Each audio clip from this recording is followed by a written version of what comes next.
Bonjour à toutes et à tous. Je remercie la Fondation Gabriel Péri pour son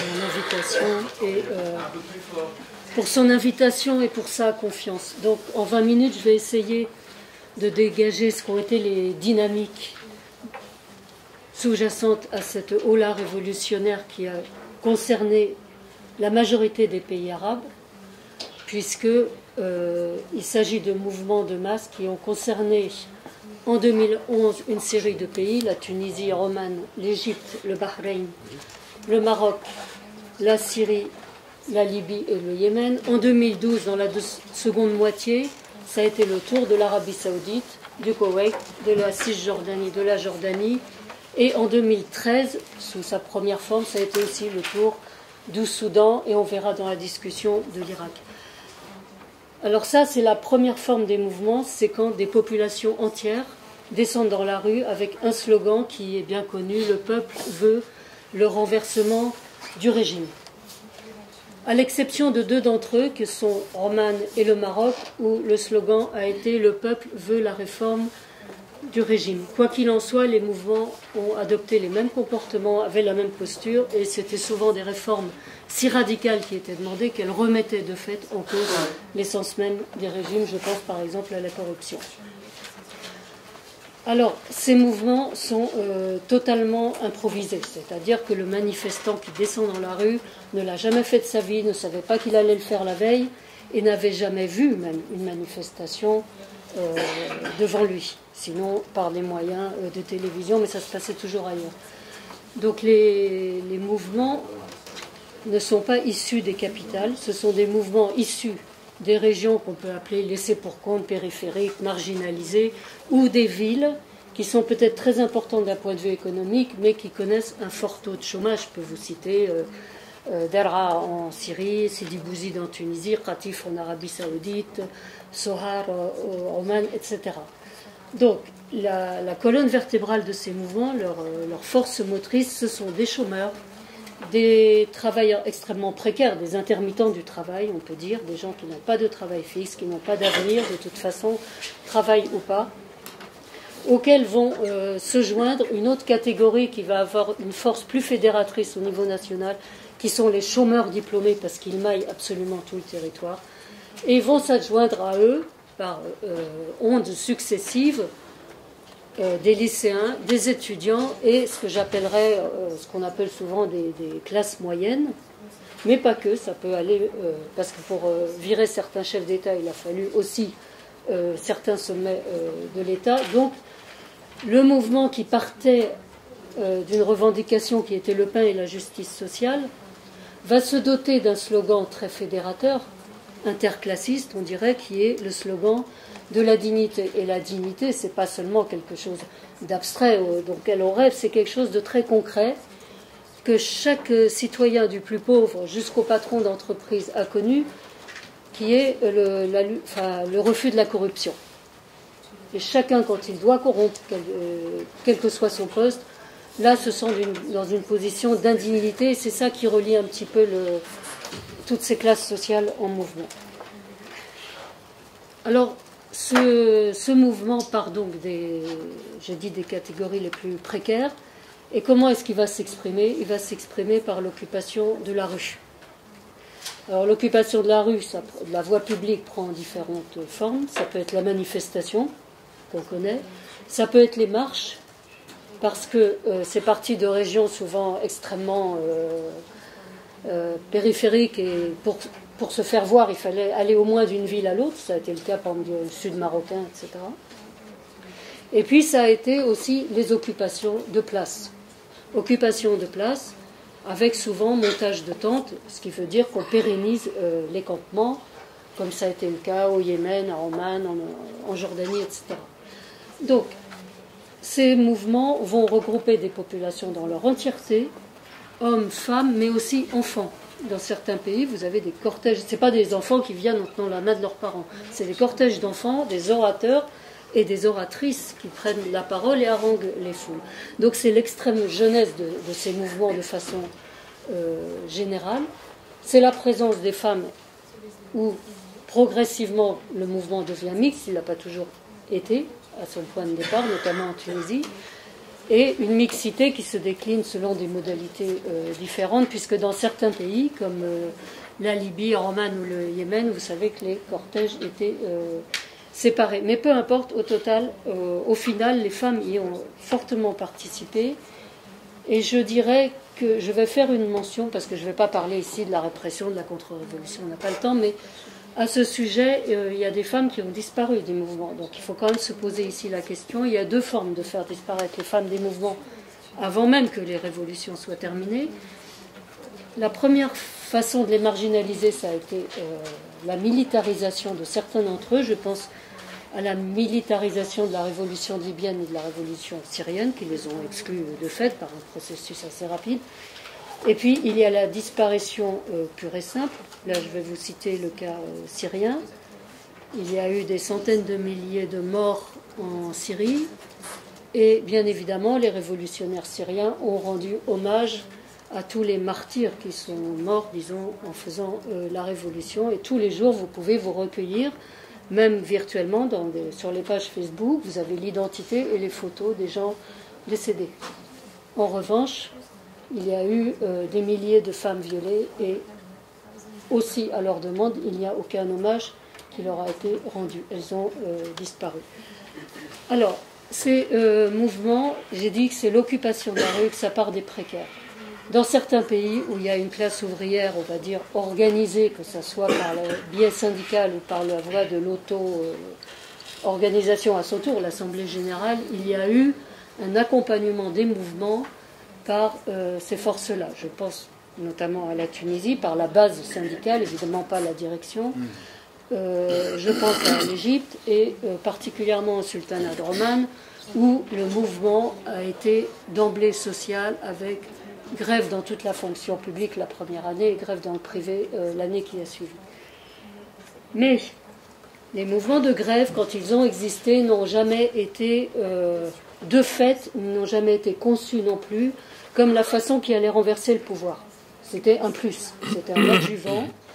Tout ce mouvement de revendication aidait, mais ce n'était pas le schéma, c'est la grève générale qui va embarquer le régime. Non, l'idée c'était on va faire tomber le régime par la puissance de la rue. Et les syndicalistes de l'UGTT qui ont manifesté au départ le faisaient, ils ne se baladaient pas avec des pancartes UGTT. De toute façon, ils se seraient fait virer, vu le contexte. Bon. Mais ils ont manifesté de façon massive.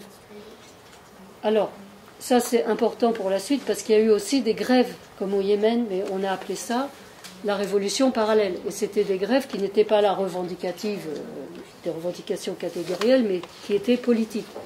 Quand par exemple certaines administrations sont rentrées en grève pour soutenir le mouvement.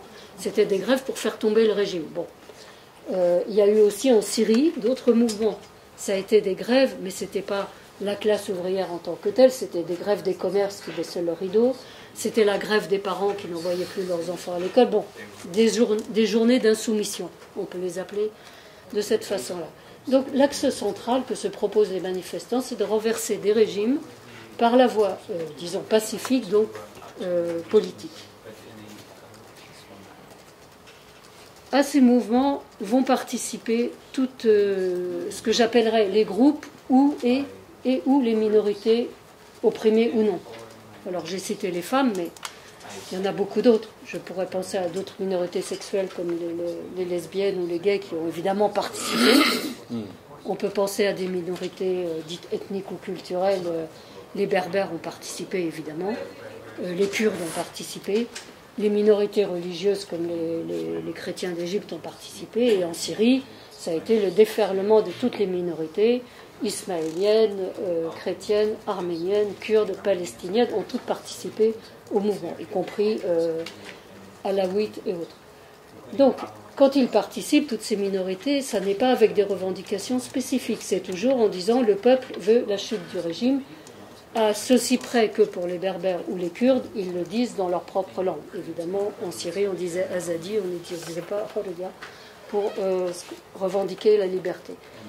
Mais c'est un unanimisme qui, on peut dire, englobe toute la société, à une exception d'importance.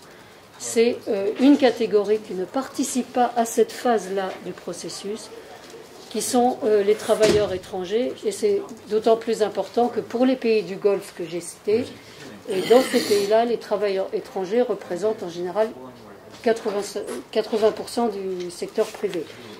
Donc pour le moment, et à la petite exception de Bahreïn, où le mouvement a été précédé d'une grève des travailleurs indiens dans le bâtiment, ils sont exclus du mouvement, et pire, ils sont persécutés pendant la révolution libyenne. Alors, ces mouvements qui partent de la base sont improvisés pour la première manif, ils le sont déjà moins pour la deuxième, donc ils vont se doter de structures d'auto-organisation qui sont horizontales, qui ne sont mues par aucune idéologie. Tous les participants ne sont pas des gens adhérents de partis politiques, ils sont totalement hors de ce cadre-là. Il n'y a pas de leadership, vous seriez bien incapable de citer un seul leader ayant émergé de ces révolutions, une seule figure. Et c'est l'action collective qui prime, ce qui est une chance d'ailleurs pour les femmes. Ces structures, bon, leur but, c'est, elles vont vous le dire, on fait la révolution et surtout pas de la politique.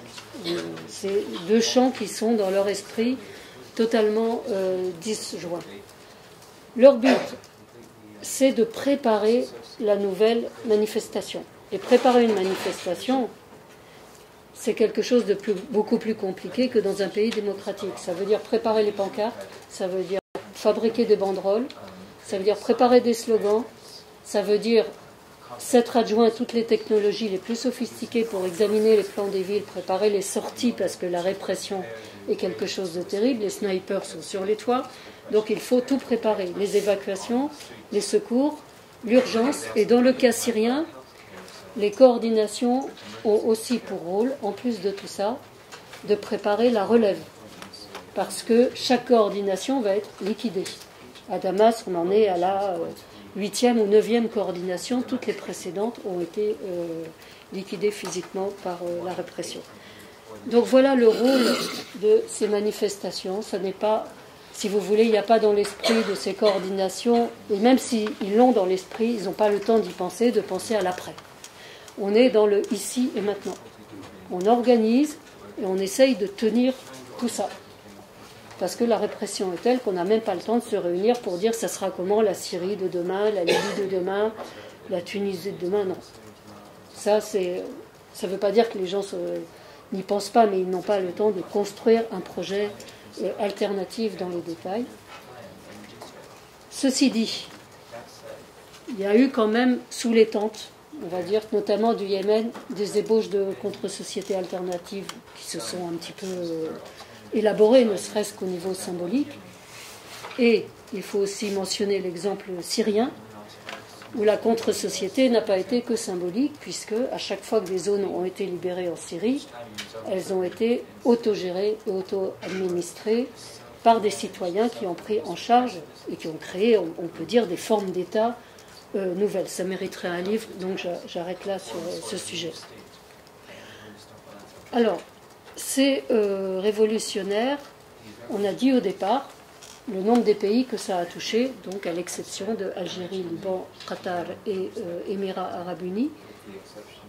En revanche, ce phénomène n'a pas dépassé la région dite arabe, pour aller vite. Alors, est-ce que pour autant il s'agissait d'une révolution arabe au sens traditionnel du mot, au sens où des générations précédentes l'avaient envisagé, c'est-à-dire être arabe, c'était quoi pour les générations précédentes? C'était s'attaquer, pour aller vite, à l'impérialisme et au sionisme. Bon. Ces mouvements se sont inscrits dans une autre dynamique. D'abord, ils sont sortis pour virer chacun leur dictateur. L'objectif, c'était le dictateur. Virer Ben Ali, virer Moubarak, virer le roi d'Arabie, et bon, c'était ça. Le peuple veut la chute du régime.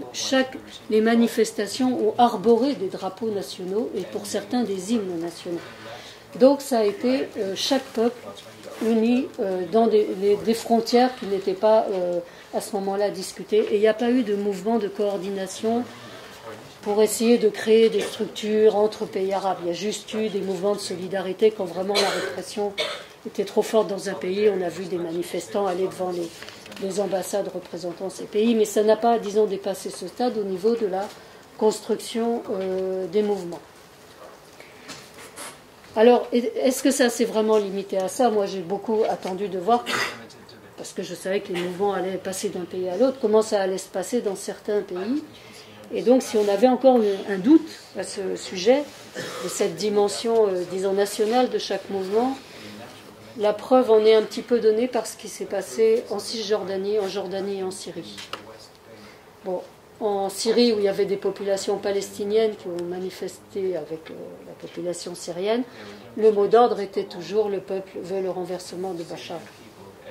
Quand le mouvement est arrivé en Jordanie, où l'essentiel de la population est palestinienne, et c'était en 2012, au moment où Israël bombardait la bande de Gaza, le mouvement est sorti dans la rue et a dit « le peuple veut le renversement d'Abdallah ».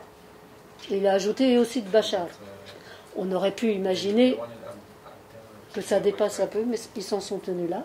Et quand le mouvement est arrivé en septembre 2012 en Cisjordanie, à l'occasion d'une augmentation des prix des carburants, donc les Palestiniens ont exigé le renversement de Fayyad, point barre.